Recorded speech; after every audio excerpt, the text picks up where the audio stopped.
घोसरी के ले मुखिया जी लगे पूरा गांव समाज के मुंह पर करिया पोत देला। चल ई बहन के सरपंचों के गांव समाज के बेटी बहन के जिंदगी बर्बाद कर मार भाई के मार। और ओए भैया हमरा के छोड़ दा, वो बोलाबा त हम खरई में आ जाबो। दूसरो हमरा के भैया कह के सहिया बनावे के फिर में लागल बारू, हमरा के बाहर चोट बुझले बा। चल ओ छोटा भाई, हम तो गमे साला के माथा छिलवा के मुंह में करिका पोत के गादा में उठा के पूरे गांव में घुमावल जा। मार साला के ई साला सरपंच बने के बन गया पूरा की ने गांव समाज के बेटी बहन की हाथ में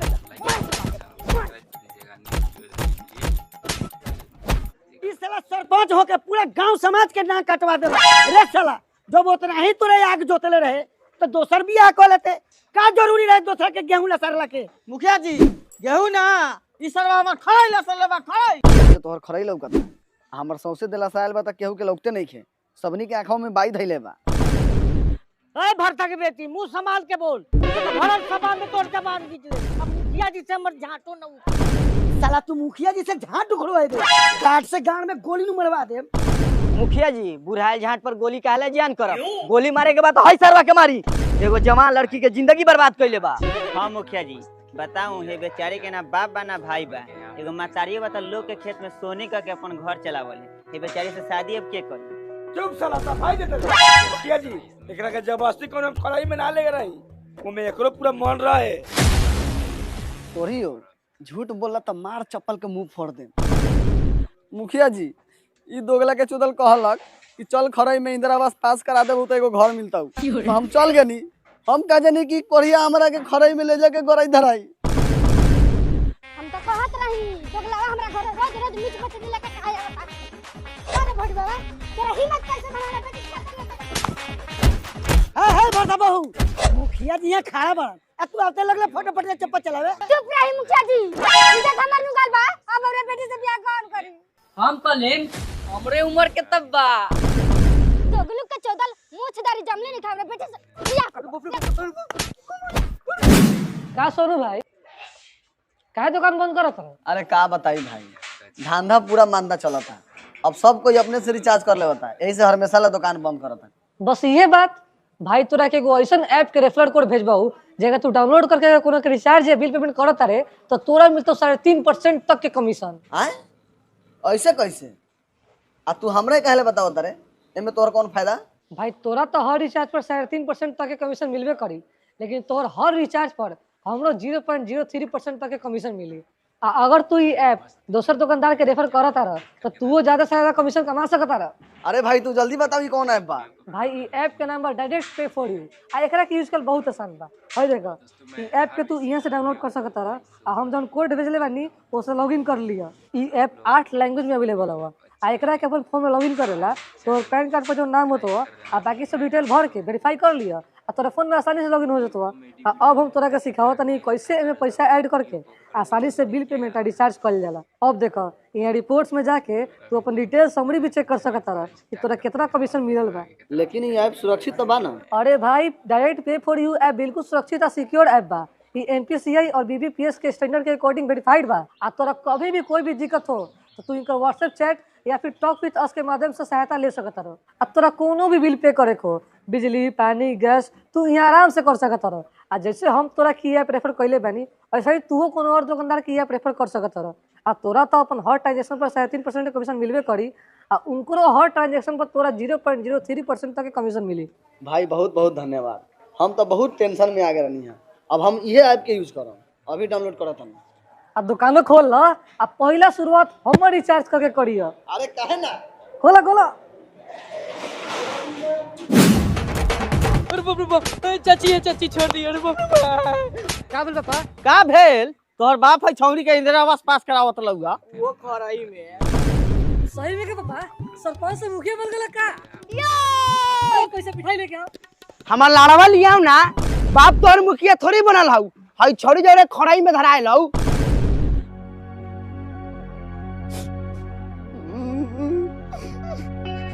चल माई घरे हमरा के जहर खिया के मुआ दिए, आई मुखिया सरपंच के साथ साथ पूरा गांव वाला पे केस करिए कि हमरा के सब घर मिल के रेप कइले बा।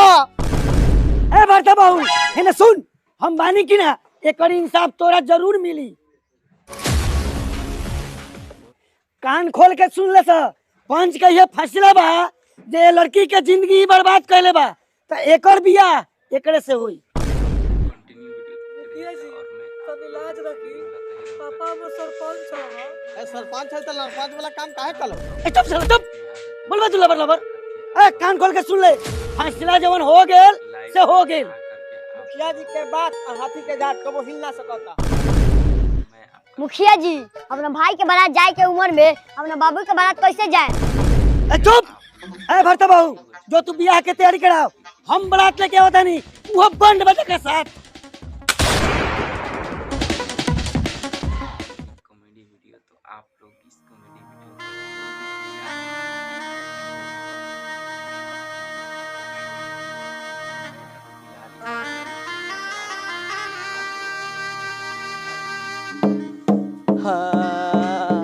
आइल बाटे कोई सन रात एगो लइका जाता बाबू के बारात। साले चुपचाप बजाओ तार तो बजाओ, तथा पहले धक्के ये जे में ताक। ए ई का हो?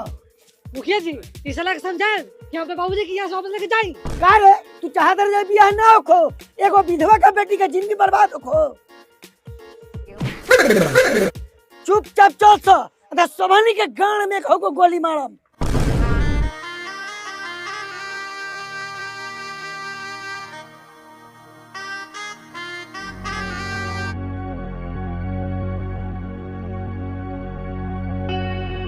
हेलो दरोगा साहब। ये सखी हम तो कहबू तू मोटका से बियाह मत कर, न तो पहल के रात में चाप के मुआ देते। हमारा में उतना कैपेसिटी बा, हमार उद्घाटन हो गेल। हमारा स्वागत के डर नहीं के छिनरो। मेरा दिमाग नाम का खुशबू है, जब एकरा हाथी का सूर धरे के बा तो धरे दे। हाथी का सूर हमार बेटी जानबूझ के धइले बा, आ उ दिमाग हमर बा। आगे आगे देखा जो सका होखता।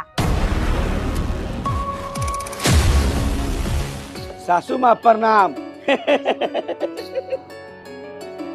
पापा करे लोग हम मजबूरी में शादी करत हन, यहाँ तो सासू माँ प्रणाम ही करे। ए लवंडा, तोर बाप शादी खुशी से करो चाहे दुखी से करो, करे दे। ए फालतू सरपंच, चल आगे बढ़। कॉमेडी बनी रहता है वॉइस ओवर आप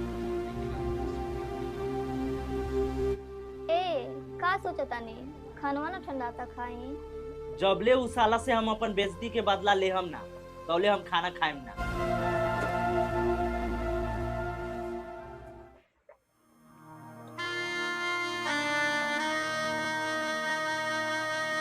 पहनावा हम पर मरा मत रे, कसम खाए कहत रे उहे मारा से तोरा के फांसी लगा दे।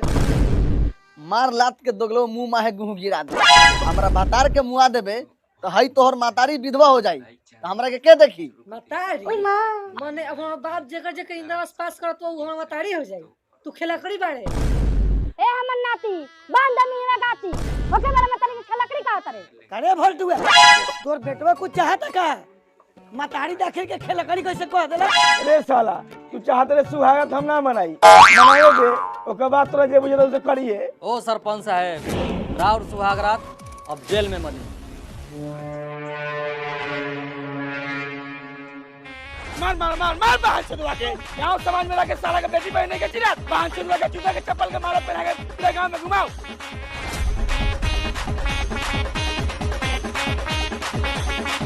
दरोगा साहब, इस सरवा 48 साल के हो के 70 साल के लड़की से ब्याह करता।